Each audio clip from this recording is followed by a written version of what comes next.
when I left All-Star, I didn't know what to do. God just told me, like, just trust me, I'll open something for you. Mm-hmm. And like, I was like, no, I need money. I have bills. I have this. I have that. Like, It didn't feel like there was something there. When it comes to with students, we have like a big influence on them. Right. We're like a role model for them. More so being a friend, they're looking like for mentors. Yeah.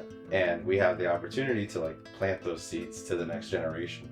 However you raise your kids is how they're gonna perceive it as right. Mm-hmm. And it hit me because I was like, I don't even have kids. Like, I'm 21, but I know that when I do have kids, like, I want them to be raised holy. If Jesus had to go through suffering and had to go through things when going to the cross, then how much more are we going to go through things? He sees us in those moments. Like, yeah. He's always going to be there. He literally says that He will never leave us nor forsake us. Welcome to the Issan Chavarria Podcast, where we talk about faith, growth, and what it looks like to follow Jesus in your everyday life.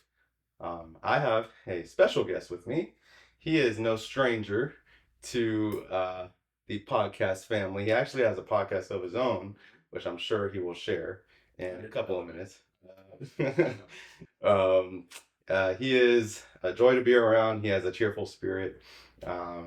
He is a follower of Christ. He, what else?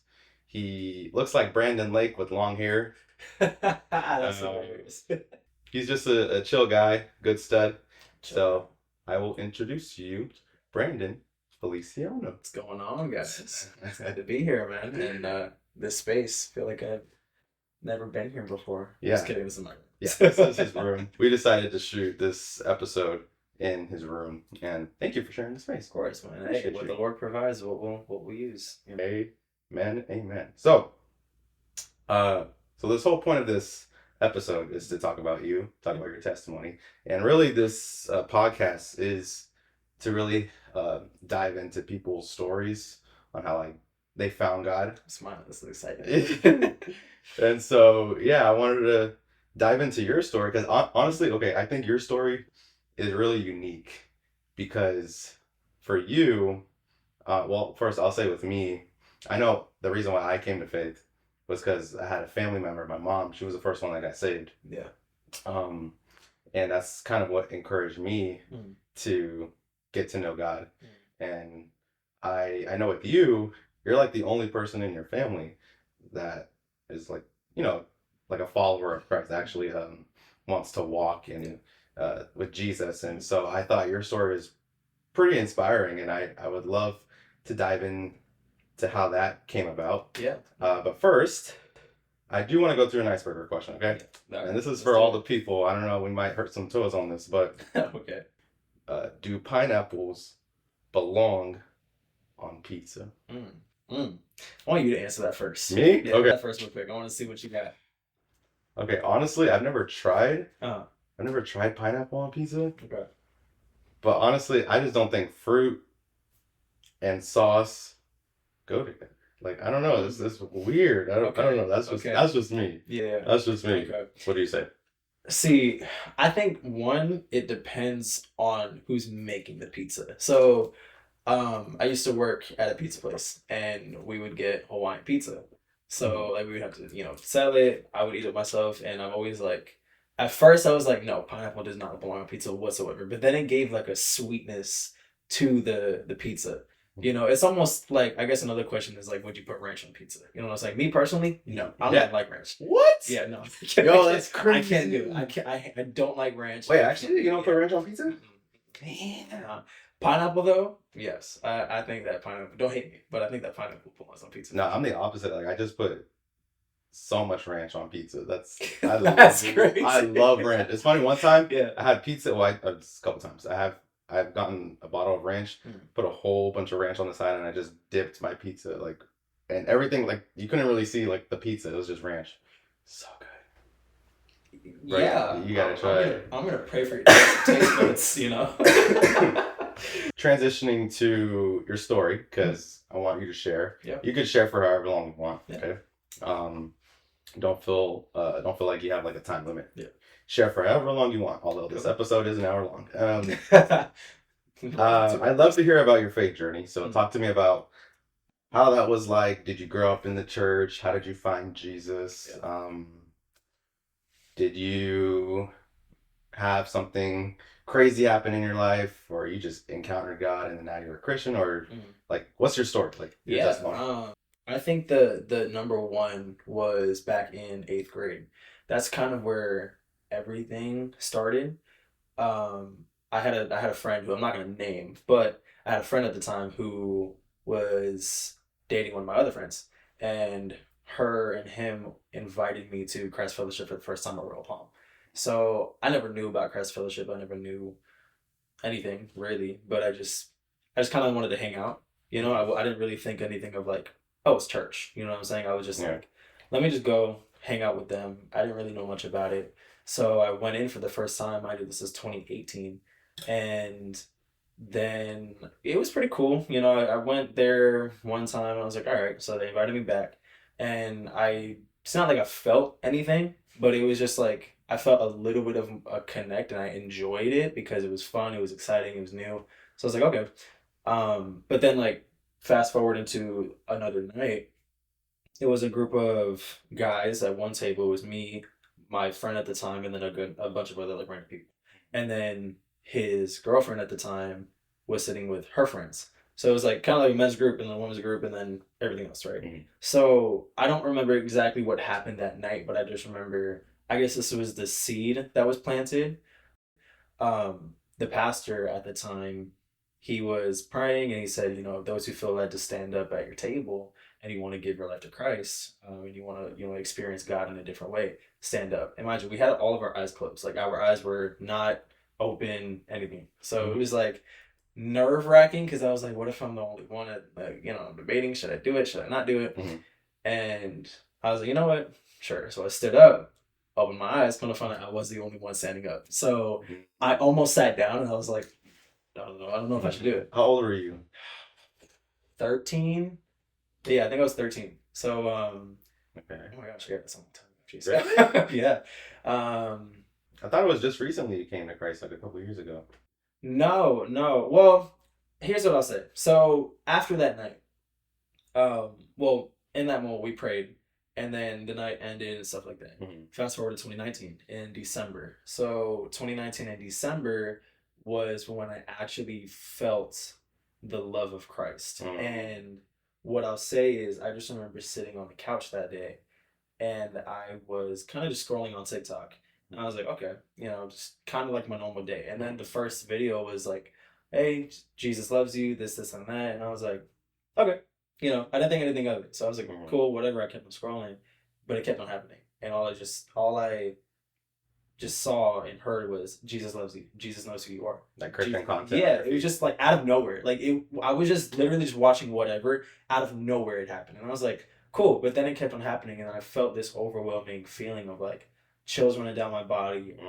I wasn't cold, but it just felt like, when like you're excited or something, or like something so cool happens and you get chills. That's exactly what that was. Okay.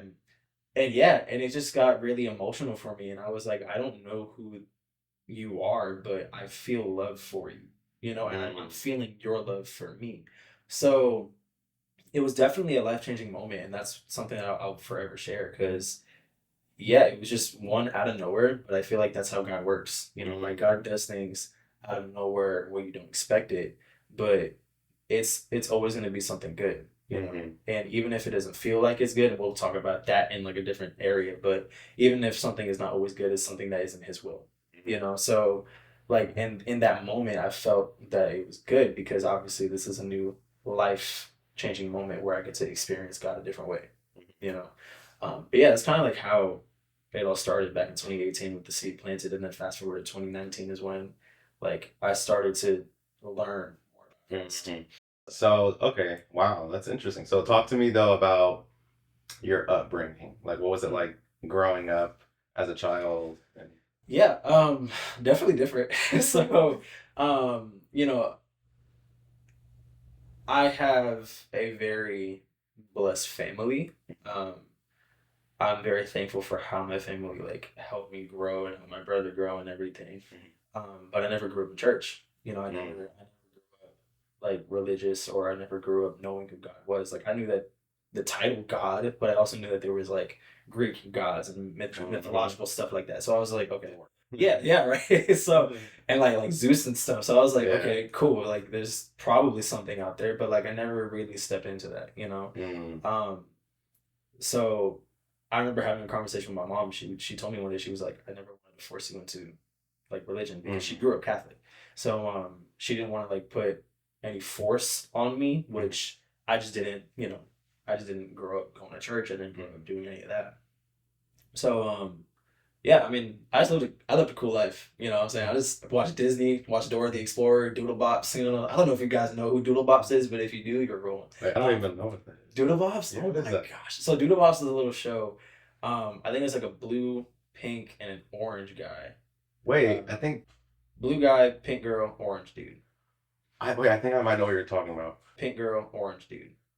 I think I might know what you're talking about. Where are the Doodle Bops? Doodle Bops. Hold on. Let's search Where are the Doodle Bops? They look like cows or something, or no? No? The Doodle Bops. I don't think they look like cows. Oh no, you're talking about something completely different. Yeah. I'm thinking of something else. Dude, there's so many old school shows like these people. Yes, dude, the Doodle Bops were one of my favorite. My dad was so annoyed at me for watching that because I would watch it every single day. Like it would not stop. I never watched this. Yeah, he was frustrated.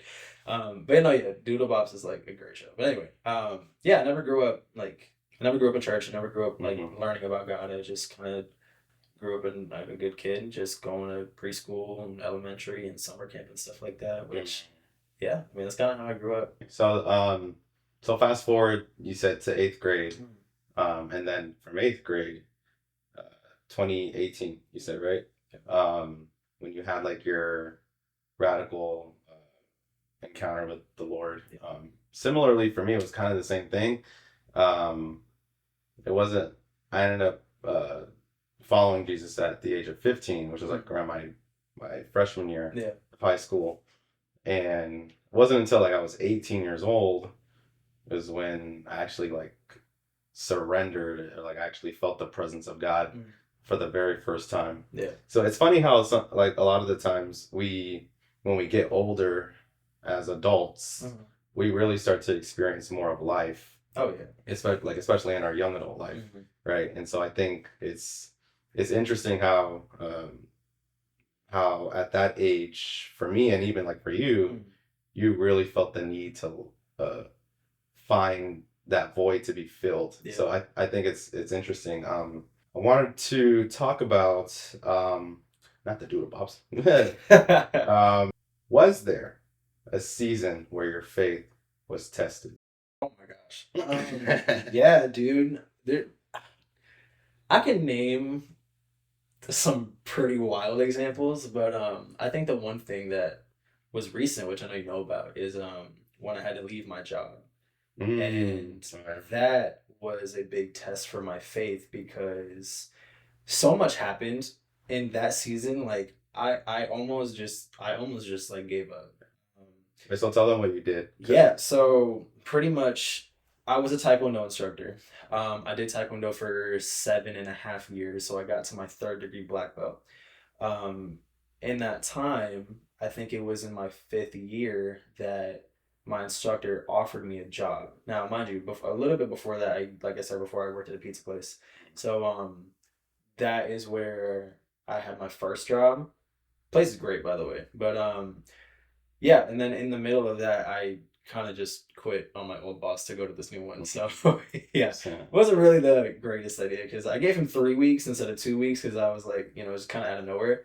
But yeah, so I got the job to be a Taekwondo instructor, and I did that for a good amount of time, for like 2 years. Only 2 years? Yeah. What? Yeah. So it was way longer than that. It was like 2.5, I'll say, because I got the job in like 2023, or maybe like December of 22. But I left in 2025, so maybe 2.5 years. So it's kind of hard to calculate everything, but yeah. So sometime in March of 2025 is when I had that feeling of it's that time. So, and even before 2025 started, I told God, I was like, okay, what is the next move? What do you want me to do? Like, what should I do? How do I go about this year? And then God, I have this notebook that if I'm feeling like God is speaking to me, I'm writing down what he's saying. So for 2025, he told me like you're gonna experience great pains and suffering, but you have to just stick with me.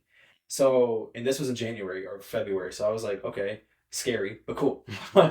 So I was like, I don't know what I'm gonna be led into this year, but you know whatever he has in store for me, I'll take it. You know, I just didn't expect for me to leave a job that was very I had such a good connection with all the students and with all of the parents that it felt like family. It didn't just feel like a regular job, you know. So I love my old job. Don't get me wrong, like the place is all star and it's been such an amazing time and experience for me. Um, so it was hard to leave or have the idea of leaving the kids and leaving even the parents because like me and the parents connected well. We talked about a lot of what the kids were looking to do, what their goals were, what the parents expected the kids to do, but like even like personal stuff. And then also just with the kids, like watching them grow from being a white belt to almost a black belt, you know, or like even almost a blue belt or a red belt. So it's just so it feels different. You know, it doesn't feel like a pizza place job. It doesn't feel like you're working in a gym. It doesn't feel like you're working in like you know, at a school, or I don't want to say a school, but like it just doesn't feel like a retail job. It just feels like something so much different. So, yeah, in March I had that feeling, and I waited a month of kind of just should I not? And I even told God I was like, I'm not leaving. Like I don't want to. Yeah. I don't want to. I'm not going to. This is not something that I I went as far as saying like God, this is not you. Like I was like God, this is not you. You're not telling me to leave this job. You know, and in that moment, like I didn't feel regret, but I felt like kind of like, okay, is it really God? Is it not God? And it felt heavy on my heart.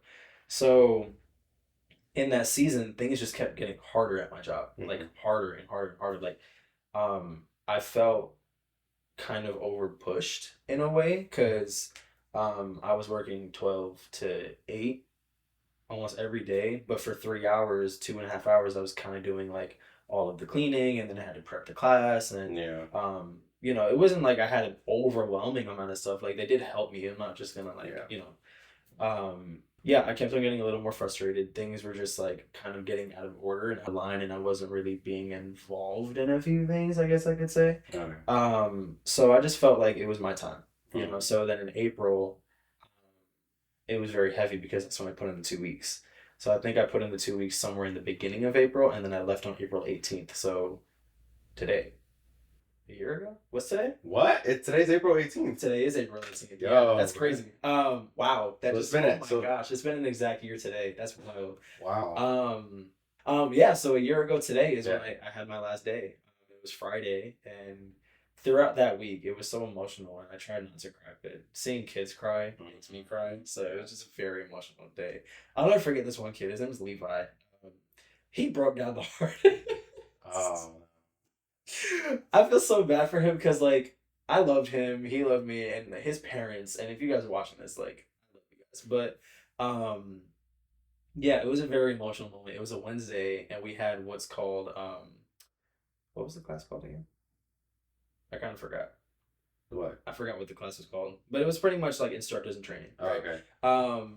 So yeah, it was a SWAT class. That's what it was. So we had a SWAT class, which is like you're um allowing kids to kind of learn how to be an instructor. So they do like for example, like if you were a beginner, the red belt who's like 10 years old is going to be teaching you stuff, right? Instead of just me having to teach the white belt, I'm watching not only the white belt, but I'm also watching the kid who's trying to teach. So like I had to like watch everything, but it gave the kids a chance to learn what it looks like and how to or what it feels like to be an instructor. You know, so that's what made it fun for them. But that was that Wednesday, and then he just broke down. Like the second I said I love you guys, and like I said, give me a hug. He did. It was kind of funny. I tried not to laugh. His parents were laughing though. Don't get me wrong. It was kind of funny. But yeah, you know, it was an emotional day. Man, no, I honestly, yeah, like that's definitely a hard transition for sure. I know I've had moments in my life where I had to like transition to something that I didn't know if it was God or not, but like I chose to be obedient. So I can only imagine like for you, especially with kids, like because something I've learned with like working with students, like I'm like really attached. To we were kind of in the same field. Yeah, like I get really attached to them, and so it's hard. I know I would cry like if I ever if I ever had to like leave my current job. It's different. Like it's so different. Yeah, and I think what was I gonna say, like with students, working with students, I think something I've realized is that more so, and I've actually heard this from uh, a coworker of mine. They said that when it comes to with students, we have like a big influence on them. Right. We're like a role model for them. And I think more so being a friend, they're looking like for mentors. Yeah. Students are always looking for mentors. Right. And we have the opportunity to like plant those seeds to the next generation. Because if you don't know, this world very crazy. This world and wild. Like it's wild out there. It's crazy because with I just remember being in school. I went to public school. Yeah. And I was introduced to a lot of things, and I didn't partake in certain things, but I remember like just being surrounded, like the people that my friend group that I was a part of were doing crazy things, and during my time as a Christian, I had to like exclude myself because I couldn't partake in those things, right? Because God's desire for us is to be in the world but not of the world. Exactly. So I think as far as students, like we really need to be there for them and like actually do our part to plant those seeds to the next generation. So I can only imagine for you it was hard to like do that transition to what you do now. Yeah. But I know now though, because the story doesn't end with you like transitioning to a different place. I know you're also involved with students in ministry, right? In church. Everything's kind of looping around. So so I know you do that, and well, tell us about just like now your current job and like what you do as far as like serving in church. Yeah, so currently I work. Don't hate me because this gym has starting to get a reputation of like a club. Really? I work at the EOS in Boynton Beach. So okay, it's a big gym. There's a lot of people. Super crazy. It's crazy. Like it's. I show up. Okay, when I show up early in the morning. It's like super packed. Even though I show up early in the morning, that's the whole reason why I wake up early, so I can go to the gym when it's not super packed. But like, I still go and it's like, dude, it's insane. Like I remember one time I went with a friend of mine named Jimmy, and I think you know him. But he invited me to like a 5:30 morning workout, and when I tell you, I did not expect it to be that packed. Like it wasn't like insane. It wasn't like you had to like shoulder people just to move. Like there was just a lot of people, but yeah, that's kind of what I do now. Even before I got the job, I'll kind of transition to this part just real quick. When I left All Star, I didn't know what to do. Like, God just told me, like, just trust me. I'll open something for you. And like, I was like, no, I need money. I have bills. I have this. I have that. Like, it didn't feel like there was something there, but like even in that moment I was like, okay, let me just trust God even though I don't know what to do.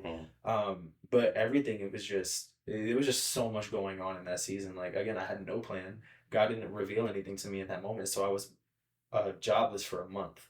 In the meantime, like everybody was kind of upset at me because I left, and on top of like kind of like my family side, like it was very upsetting and I guess disappointing for them because like I did have such a good career in that state in that field, but when God calls you to do something, man, like you have to obey, because if you don't, like you're gonna feel like it's not peace, but it's gonna feel like a burden. It's gonna turn into a burden. So like you don't want to stay somewhere where God is already finished with you, and that's exactly what that season was. So in that month, I was just kind of doing whatever. Like I was just here cleaning the house. I was hanging out with my cousin. One time we just like went biking and stuff. But like again, I had nothing, like no job lined up. So when I got the job at EOS, or a little bit before that, Jimmy, he my coworker, I met him before I got the job. So then like I met him because he commented on my cross. And he said, I like your cross. And then it led to like us kind of connecting more. And then we prayed over each other, this and that. And I prayed over him. So that we kind of grew up like a spiritual bond right there. Yeah. So at EOS, 3 people had left. Like 3 people quit like in the same time, and then unfortunately someone had passed away. So one of there were 4 people that were not there. You know, like they were Man. coworker list at almost at that point. So it left me an opportunity, like a door literally opened. So that's when I was like, okay, now I'm starting to see what God actually had. So my friend Lewis and Jimmy were um pretty much like giving my boss at the time like, hey, this is the guy that you want on the team. So then they gave me the job. But yeah, that's kind of where I'm at. So now when I'm at, other than job, I know you asked about the field that I do too, is serving. So I serve for 5th and 6th graders on Sunday, and then on Wednesday night with you, we serve at 10th grade boys. So which I don't know what's going on. They're like, they went from like 12 people to like 5. So yeah, it's crazy. Yeah, we gotta hit them up again. Well, we definitely gotta like wake up the group chat. But I completely forgot like the fact that like both of us, we serve together in ministry and just that's the guy. Yeah. Just serving with the high school department in Christ Fellowship. But it's been a lot of fun. I love, and these past couple of years, something I've been learning is just how much of a gift students are. Yeah. You know, 100%. They are such a huge gift, and even the misbehaved ones. Like, and I'm telling you, like, because I work at a school, and I have a lot of misbehaved students, disrespectful students, but I still have a heart for them. Like, I still, I love them, and as we're supposed to, because their story always stems down to like the household, like what's going on at home. Yeah.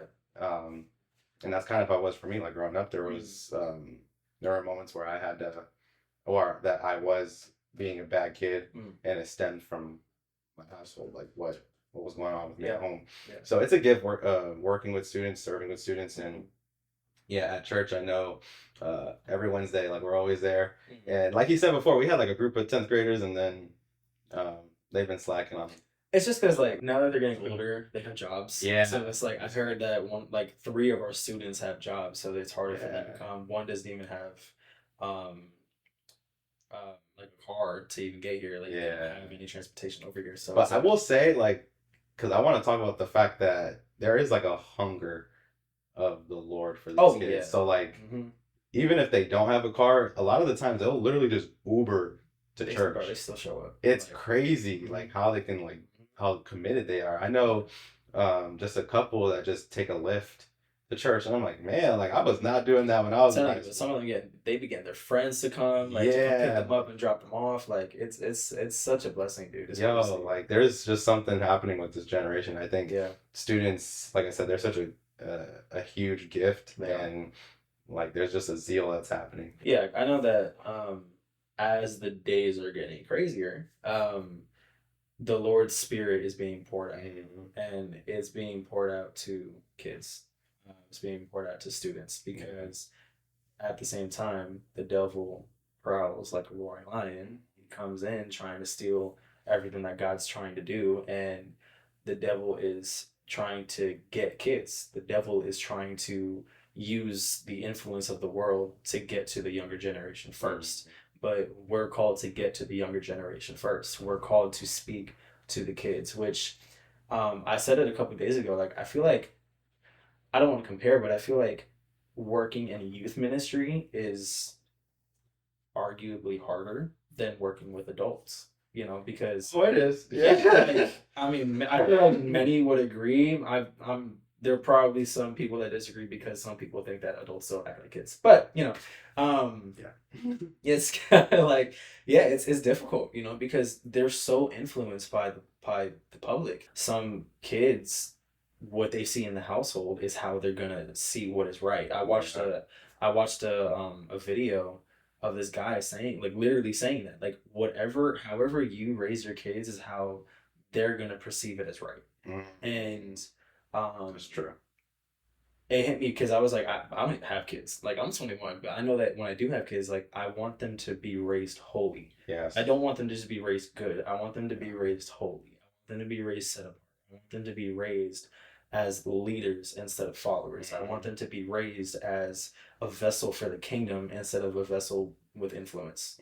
Like I want their influence to be from the kingdom. Right. And it says in the Bible, like, train up a child in the way that he should go. Yeah. And it's true because, man, like, I can tell you, and because I've never seen this before, but like, because I work at a school and there's a lot of students that I see, like, they have just like a heart for the Lord, like a zeal for the Lord. Yeah.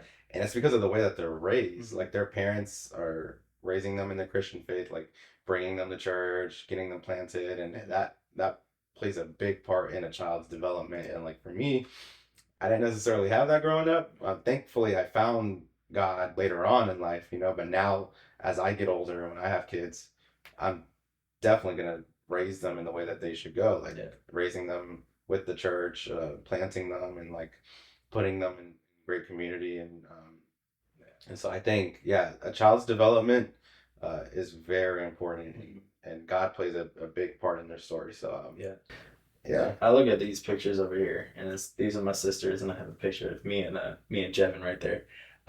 Shout out to you, Jevin. But where's Jevin at? Jevin's at the bottom left over here.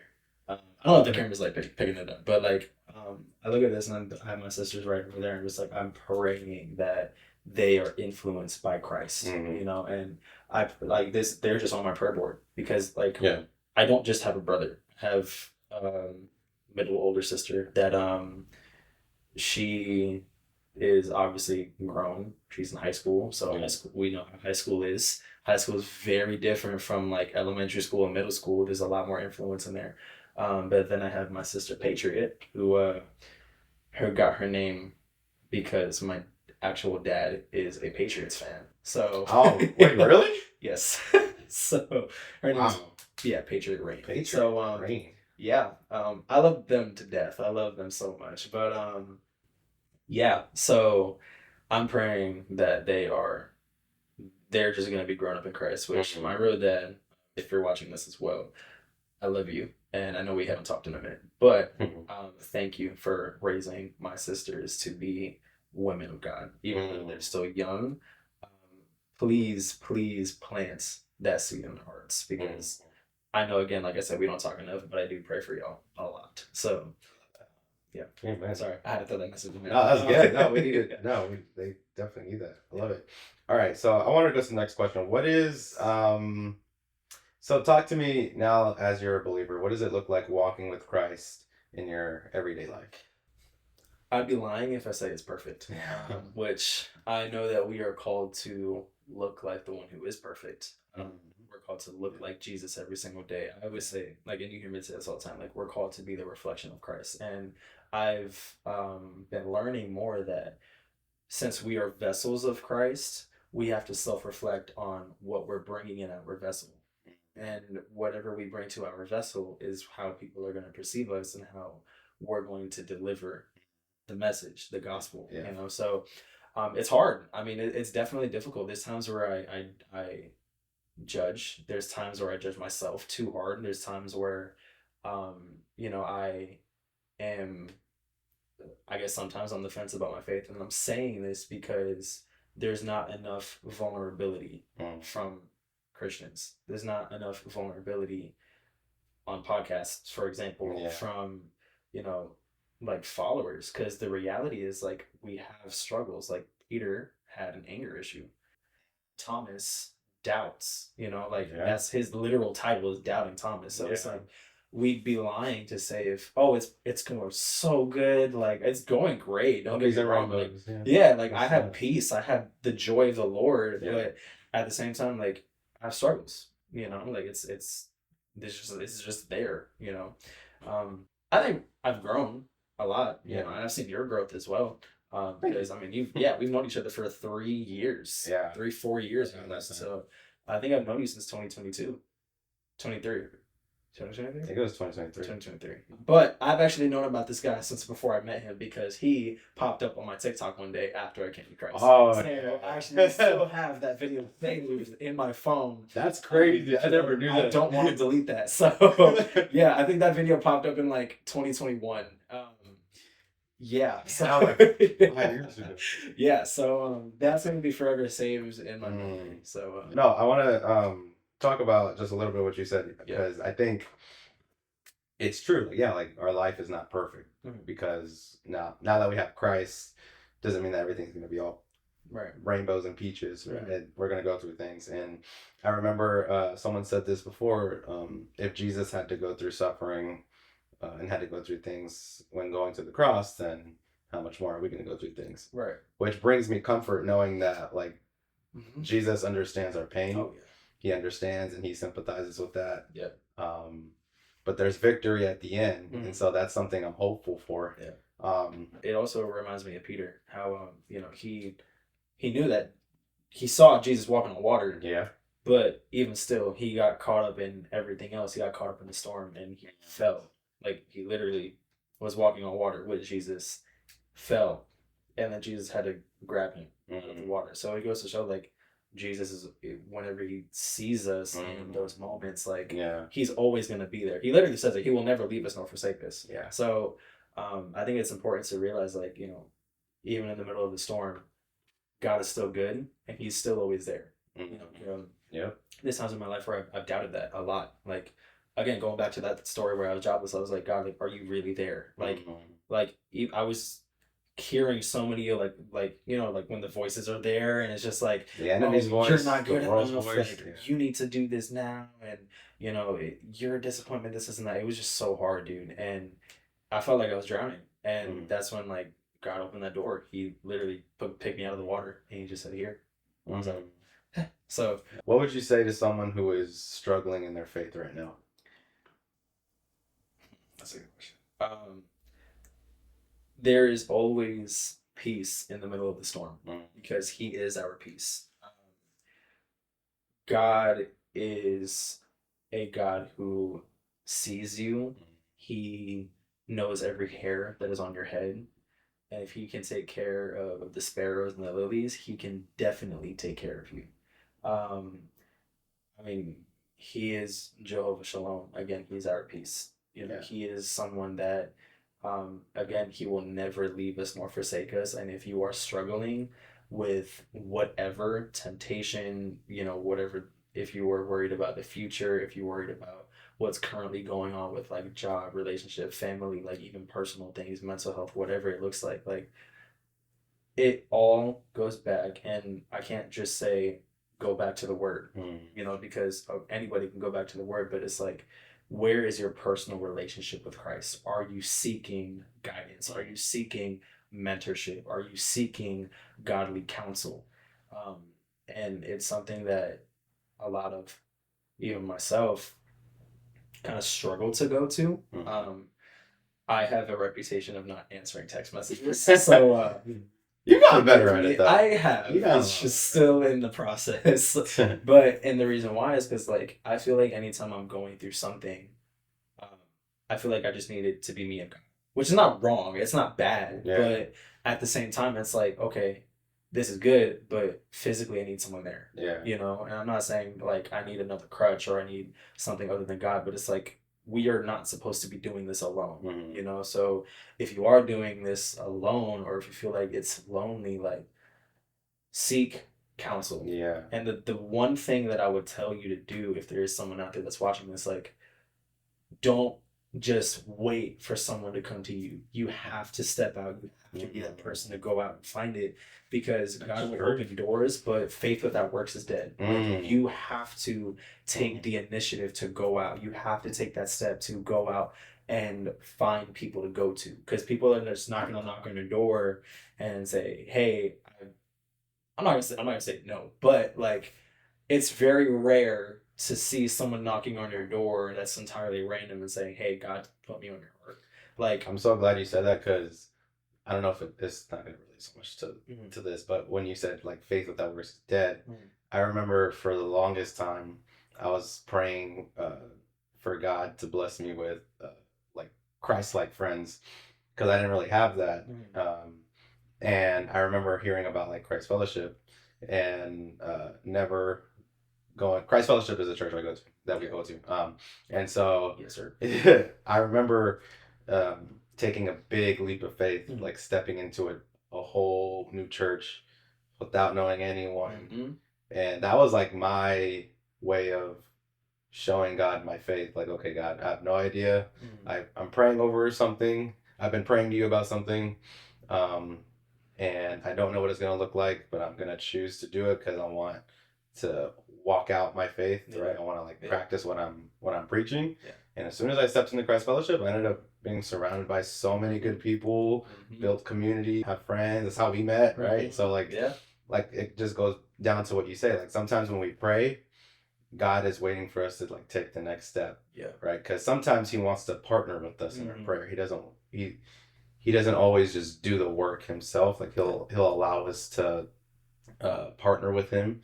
And I think it's a beautiful thing, just seeing how our faith can actually be walked out in ways like that. So all it takes is that first step. Yeah. I mean, the first thing too is like you have to get rid of that mental block. Like the mental block of, am I actually gonna find people, or I'm too afraid of, going out, or like, are people gonna judge me? Is this gonna happen? Is this X, Y, and Z? Like the mental block of it is, once you get past that, the phrase, the grass is greener on the other side. Like once you get past that mental block and you actually take that step in, there's so much that the Lord has already opened for you. But going back, like kind of to what you said, like God isn't, he has that door open. Like the door's already open for you. You just have to walk in, because you can pray, but where's the step? You can pray, you can read, but where's the action in going and seeking counsel and going and finding mentorship and community? Like it's not just praying. Like praying and reading and fasting, and like, yes, that will give you a stronger connection with the Lord. But God is also going to bless you with the community, because he knows that it's not good to do this by yourself. This is, kind of, which is why we're here. I think the first person I've actually met in the church was you. Really? I think so. It was you, and I think Jonathan and Pablo were the first three. So yeah, all it takes is that step, dude. Yeah, and you have to push. I guess also to like add on and to answer the question, what would you say to someone who is struggling in their faith right now? Honestly, I would say like kind of like what you said, like surround yourself with godly people, godly counsel, because you really can't do life alone as a Christian. I've learned this the hard way.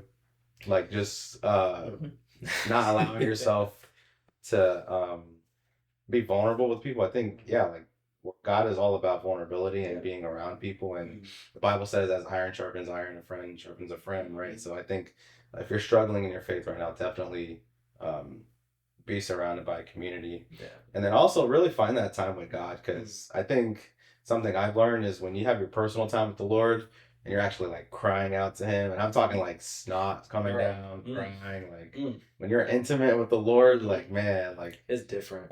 I think it goes down to having that private devotion, because when you have that private devotion and you understand who God is, and that God will give you peace, he'll give you strength, and those who persevere to the end, or those who endure to the end, will be saved. Like if you understand, I love the verse of James chapter 1 verse 2, where he says, my brothers and sisters, whenever you face trials of any kind, consider it nothing but joy, because you know that the testing of your faith produces endurance. Like the testing of your faith may be taking that step out, or if God is wanting you to go out and talk to people about Christ, if God is wanting you to, whatever it is, whatever God has provided, or whatever door that's there, whatever trial that you're walking in the middle of, like God is with you, but he's also at the end of that. He's also like, once you take that first step, he's with you on the first step. But when you take that last step, he's literally saying, good job.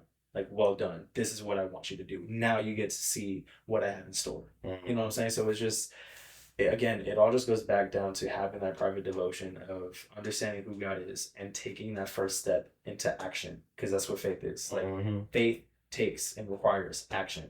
If someone wants to grow closer to God, where should they start? That is a great question. I think the one thing I'll say is everybody has a different path to it, or I guess I should say, like, everybody has their own way of finding Christ. But one, you actually got to know who Christ is. But I think the first thing you should do is like, if you are someone who is kind of like, who is God, or, I don't know who this Jesus is. I don't even know if he's real. Like, just pray. Like, just pray for the first, if it's your first time praying, just pray for the first time. Don't expect it to be perfect. It doesn't need to or have to be perfect. There's no such thing as a perfect prayer. Just say, like, I go as far, I told someone a long time ago, like, she didn't believe in God, or she kind of believed, but she just never actually had a relationship. I told her, I was like, just say, like, God, I don't have a relationship with you. I don't really know you, but I'm willing to open my heart to you. I'm willing to try, and I'm willing to experience who you are. I'm willing to, you know, Yeah. see who this Jesus is that everybody's talking about. Like, it goes back to the last topic of, like, faith requires action. For someone for the first time who is wanting to see Christ, pray. And if you have family, friends, community that even like your teacher, like Issan, for example, like, just ask questions. Like, because the more that you start to ask, the more things will be revealed to you. It might not be in that very moment, but God will open the door to himself. He will always, always, always open the door for you to come to him. There will, like, how do I say this? If you feel like God did not open the door to you for you to come to him, that's not the right. That's not the right God, because there is no other God. Like, God will always want his creation to come to him. There's a difference in between being a creation of God, which we're all created in his image, but there's also, are you a child of God, which you will come to learn as well. So it's just all about asking questions and finding someone to guide you in your faith. Like, I didn't have someone to guide me in my faith. Like, I didn't have someone to, when I first, started taking Christ more serious in 2019, I kept on falling. Like, I was dating women that, weren't godly. And when that relationship ended, I was like, I need to go to church. And this is what I'll say to every believer. Like, you need to go to church. Like, you need to go to church. Like, you need to get planted somewhere. And this is not something that I'm saying, like, you need to get church. You need to go to church to be saved. No. But what I'm saying is, you need to go to church to find godly counsel. Right. You need to go to church to find community. You need to go to church to find someone that you can lean onto. Because, like, we are the church. Like, we are the embodiment of Christ, but it's kind of different when you're stepping into church for the first time, or when you're stepping into church and you're asking questions, you're wanting to learn. Another topic that if we can go into, is like the church hurt thing. Yeah, that's a thing. That's a huge thing, which, to anybody who has been church hurt, like, it's a very unfortunate thing. It really is, because the true followers of Christ will be very understanding. True followers of Christ, especially, encountering new believers, or someone who is like, doesn't really believe, but they're willing to learn, is like, we again, going back to that one thing, like I said earlier, is we're vessels. So whatever we are carrying is how people are going to perceive it. So if we are in our vessel holding judgment, wrath, anger, greed, malicious, intent, like all these things, like, that's how the new believer is going to perceive us. So it's a self-reflection of, like, how are we walking in our faith? And how are we, for the new believer, going to guide them where they need to be, where they should be? This is a really good conversation. I think we gotta do this again. Yeah, we do. This was super fun. Thank you for tuning in. This was season 1, episode 2. I am so excited for the way it's gonna come out. But thank you for tuning in. I pray that you bless this with someone who is in need of it. Thank you, Brandon, for sharing your story.